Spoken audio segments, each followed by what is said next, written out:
ठाणे बेलापूर मार्गावर कोपरखैरणे येथे चालत्या टेम्पोला आग लागली आहे। बेलापूरच्या दिशेतील मार्गिकेवरील घटना, आगीत टेम्पो जळून खाक। कोपरखैरणे येथील धीरूभाई अंबानी हॉस्पिटलजवळ ही घटना घडलेली आहे आणि अग्निशमन विभागाच्या 2 बंब, 12 ते 14 जवानांनी आगीवर नियंत्रण मिळवलेलं आहे। आगीत कोणतीही जीवितहानी झालेली नाही। ड्रायव्हर बोलतो की कॅबिनच्या खाली आग पकडलेली होती आणि आम्हाला बाजूच्या गाडीवाल्यांनी सांगितलं की तुमच्या गाडीला आग लागली। त्यामुळे त्यांनी बाजूला गाडी करून आग मोठ्या प्रमाणात होती। त्यावेळेस आम्ही आल्यानंतर आम्ही फायर इंजिनच्या सहाय्याने कूलिंग केली। किती बंब आले होते आणि आग विझवण्यात किती जवानांनी काम केलेलं आहे?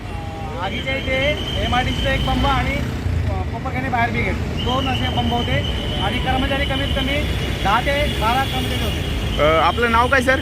माझं नाव पुरुषोत्तम गारड।